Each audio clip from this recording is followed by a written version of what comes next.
Dry Coyote was a town that forgot what mercy looked like. The wind whipped dust through its crooked streets like a warning no one bothered to heed. Buildings leaned with age and heat. The sun hung low, fat and red, baking the cracked earth beneath. Worn boots. It was a Sunday, though no one dressed for church. They'd gathered for something else entirely. A makeshift platform had been hammered together outside the Lucky Jack saloon, and standing atop it, with shoulders drawn tight and eyes locked on the horizon, was Lottie Mae Carter.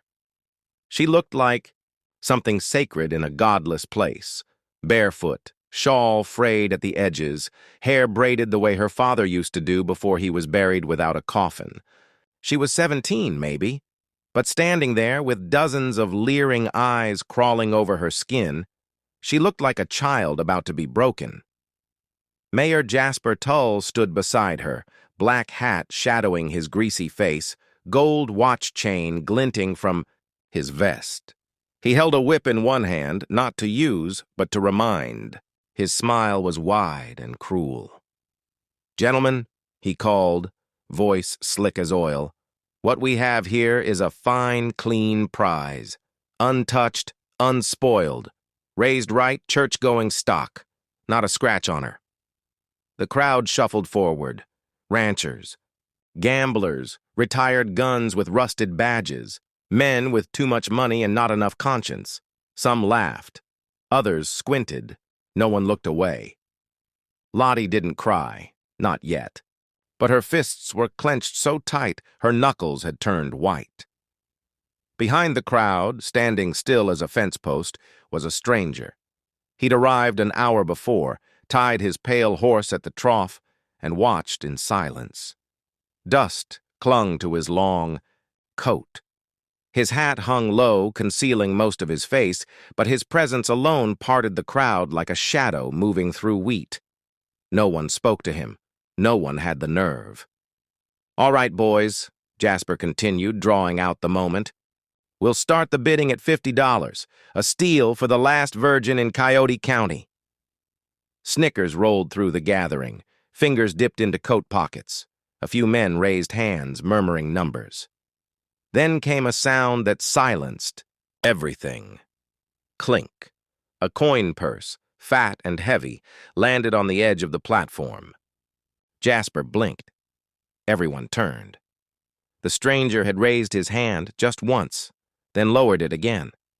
He said nothing, didn't move, just stood there like he had all the time in the world. "Who the hell are you?" Jasper asked, eyes narrowing. "No. Answer."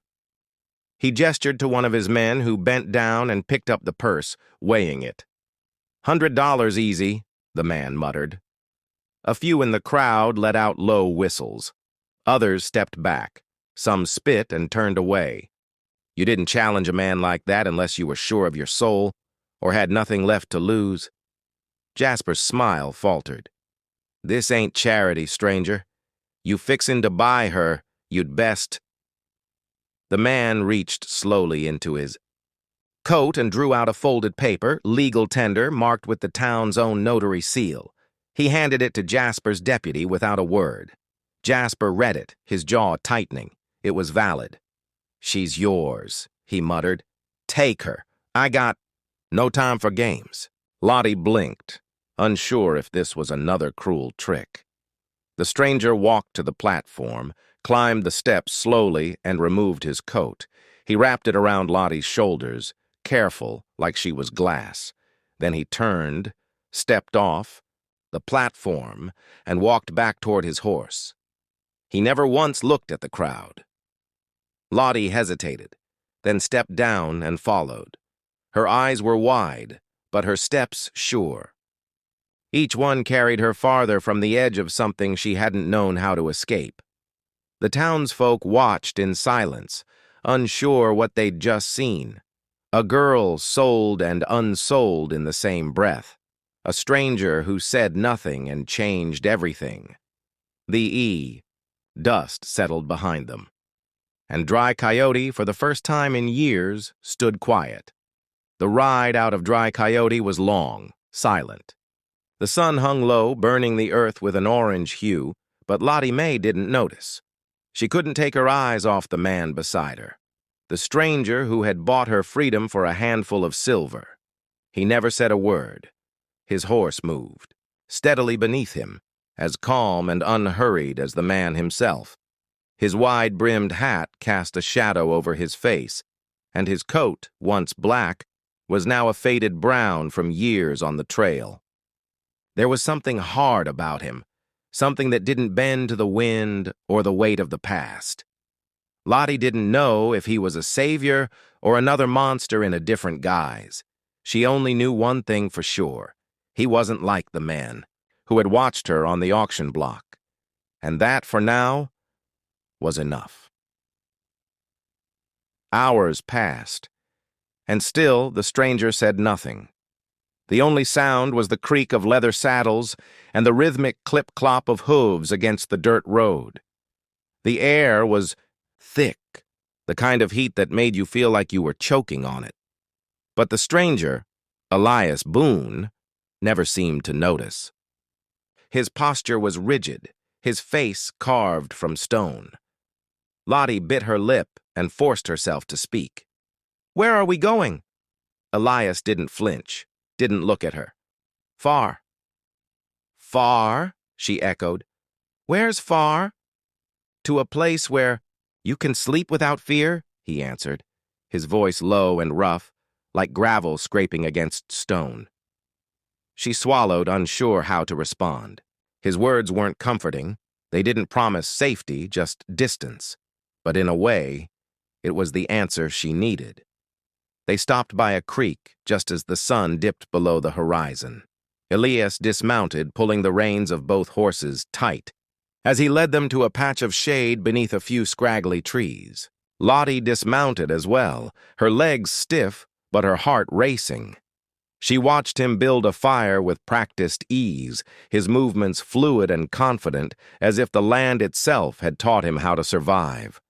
When the fire was crackling, he sat down, across from her, his rifle resting beside him. Lottie stared into the flames, unsure of how to break the silence. She had so many questions, so many things she wanted to ask, but she couldn't find the courage.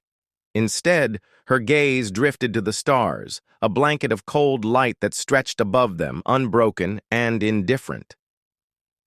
"You..." She hesitated. "You don't talk much, do you?" Elias didn't answer immediately. He just looked at her, his eyes sharp and unreadable. Finally, he spoke. "Talking don't change nothing." Lottie's brow furrowed. "What do you mean?" He leaned forward, his hands resting on his knees. "I mean, it don't matter how much you talk about what's happened. It don't matter how much you tell yourself it ain't your fault. You can't change what's already been done." His words hung in the air, heavy and unsettling. Lottie felt a chill, though the fire was warm at her back. "Who are you, Elias Boone?" she asked, her voice barely a whisper. For a long moment, Elias didn't answer. He looked down at the ground, his fingers twitching as if he were tracing the outline of a memory. Finally, he spoke, his voice quieter than before. "I used to have a daughter," he said, his words slow, deliberate. "She was your age. Pretty little thing, bright eyes, always asking questions. We lived on a farm in the valley, not far from here. Had a good life, until it was taken." Lottie didn't speak, didn't know how. She could hear the pain in his voice, the weight of the years that pressed down on him like an old scar that refused to heal. "What happened?" she asked after a long pause. Elias's eyes darkened, and for a moment it seemed like the fire between them dimmed. "Men like Jasper Tull came through. They took her, sold her. By the time I found her, it was too late." The words hit her like a punch to the gut. She couldn't imagine what that would have been like, losing someone you loved in such a way. "You want revenge?" she asked, almost too softly. Elias didn't answer at first. His eyes were fixed on the fire, but his jaw was tight. Finally, he spoke, his voice steady, but cold. No, not revenge, just justice. Justice for those who can't speak for themselves. Lottie's throat tightened. She had heard stories of men like Elias, men who were driven by grief and anger, men who hunted down those who preyed on the innocent. But something about him was different. He wasn't a man driven by rage. He was driven by a quiet, unyielding need to make things right. She looked at him, unsure what to say. But before she could speak, Elias stood, his figure silhouetted against the firelight. "We head back at dawn," he said, his voice hard and final. "We finish what was started." Lottie's heart skipped a beat, but she didn't ask what he meant. She knew. In the morning, they would return to Dry Coyote. And when they did, there would be no auction, no more silence, just justice. They rode into Dry Coyote just after sunup. The town was still yawning, groggy from whiskey and sin. Saloon doors creaked as tired gamblers staggered into the morning light. A few dusty shopkeepers swept their porches with more habit than care. No one expected to see Elias Boone again, especially not with Lottie Mae Carter riding beside him, chin high, eyes hard. But they saw him, and they froze. Whispers moved like wildfire. He came back. Thought he'd be halfway to Santa Fe. Girl should be gone. Elias ignored the stares. He rode down the main street like it belonged to him, his coat brushing the worn grip of his revolver, boots tapping calmly in the stirrups. Lottie stayed beside him, her small hands clenched around the saddle horn, heart thundering in her chest. They didn't stop until they reached the town square. The platform from yesterday still stood, wood cracked and darkened from boot scuffs and spit. Elias dismounted and stepped up onto it without ceremony. The same spot where Lottie had stood like livestock, now occupied by a man who wouldn't be bought. A few townsfolk gathered, drawn by the quiet defiance of it all. They expected a speech, maybe a threat, but Elias didn't speak. He just stood there, surveying the street like a judge waiting for the guilty to arrive. Lottie stayed close to the horses, her eyes never leaving the sheriff's office across the road. The door opened minutes later, slow and uncertain. Mayor Jasper Tull stepped into view. He wasn't smiling today. His fine coat was still pressed, but the swagger had faded. He adjusted his hat and walked toward the platform, his boots heavier than usual. His deputies flanked him, 3 of them, armed and twitchy. "Well, look who's got a taste for the spotlight," Jasper called, trying to sound amused. "You buy the girl and now you think you bought the town?" Elias didn't answer. Jasper's smile thinned. "You've had your noble moment. Now be smart and ride on. You think you're the first man who's tried to change this place? You think you're different?" Elias stepped down from the platform. "No," he said, voice like thunder before a storm. "I know I'm different, because I came back." That hit something raw in Jasper. His hand twitched near his holster, but he didn't draw. "You think one man can change the law?" Jasper sneered. "There ain't no law here," Elias replied, taking another step forward. "Just rot dressed up in velvet. And I'm not here to change anything. I'm here to end it." The townsfolk held their breath. This wasn't theater. This was the kind of moment that left blood in the dirt. Jasper raised his hand, signaling his deputies to step forward. "You're outgunned, Boone. I don't know what kind of ghost story you think you're living, but it ends right here. We do things a certain way in Dry Coyote." Elias nodded. "Not anymore." And then he moved. His gun cleared leather in a blink. 1 shot, 2, 3, sharp cracks that split the morning air. Jasper's first deputy dropped before he even pulled his iron. The second fired wild, missed by yards, then took a slug to the chest. The third ran, dropped his gun, and sprinted into the alley. Jasper staggered backward, hand half drawn, eyes wide. Elias aimed, but didn't fire. "You can still leave," Elias said, "but if you stay, you answer for what you've done." Jasper looked at the bodies in the street, looked at the crowd, silent now, watching with something like hope flickering behind their fear. Then he spat in the dust and turned his back. "You just made yourself a lot of enemies, Boone," he growled as he walked away. "The kind that don't forget." Elias holstered his revolver. "Then they can find me." Lottie stood motionless, her chest heaving. She'd seen death before, but never like this. Never righteous. Never quiet and final like a door closing. Elias walked back to her, his face unreadable. "You all right?" he asked. She nodded slowly. "Yeah, I think I am." Behind them, the town buzzed with unease and awe. The world hadn't changed, but something inside it had shifted. And far away, in the hills above the town, other eyes were watching. Men in dusters.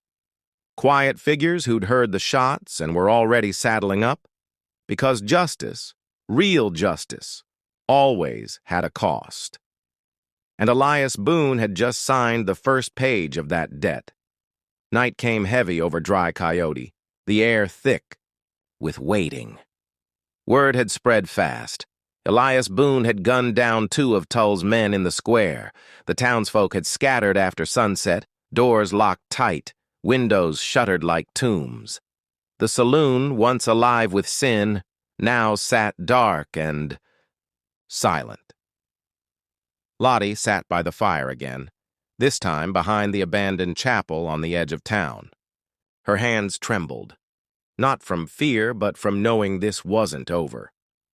Boone hadn't said much since the shooting, but the way he checked his rifle, the way he watched the ridgelines, told her everything. He was expecting them. "I heard horses." "An hour ago," she said, her voice barely louder than the crackle of flame. Elias didn't look at her. He just kept cleaning the barrel of his gun with steady hands. "They'll come before dawn.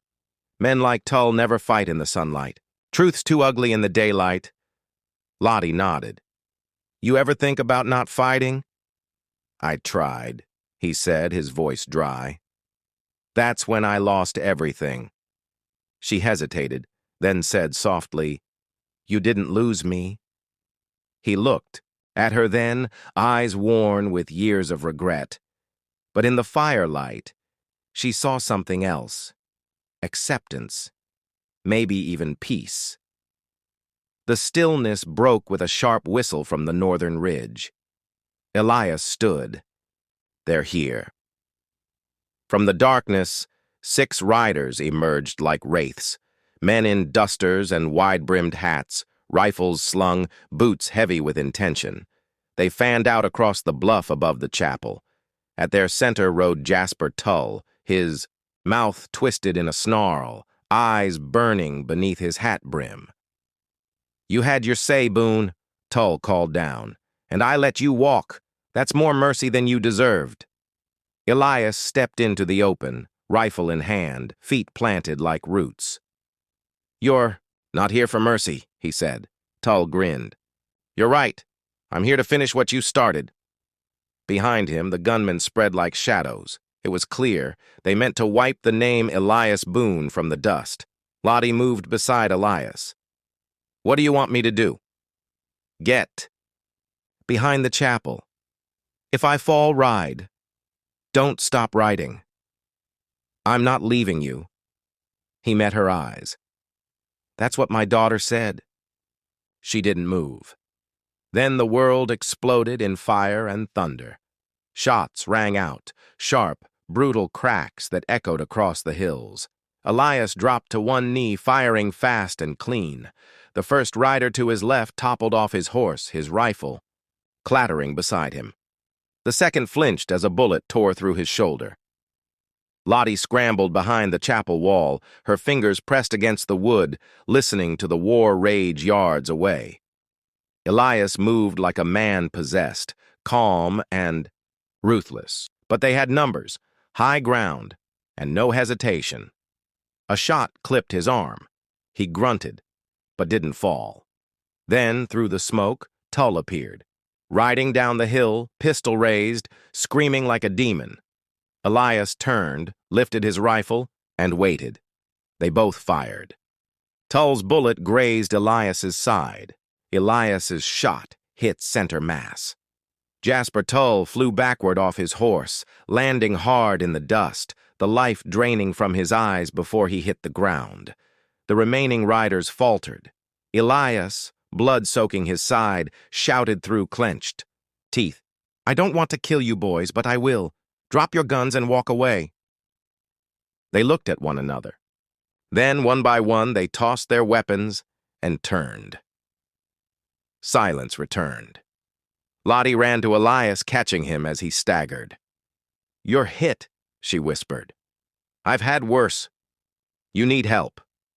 "I got you." She helped him sit by the chapel wall as the first light of morning spilled across the hills. "You think it's over?" she asked. He looked toward the town where windows were beginning to open and faces peeked into the dawn. "It's beginning," he said. "That's what justice looks like. Just the start of something better." She smiled, tears streaking her dust-stained cheeks. For the first time, Elias Boone smiled too. The town of Dry Coyote would never be the same, and neither would the girl he saved.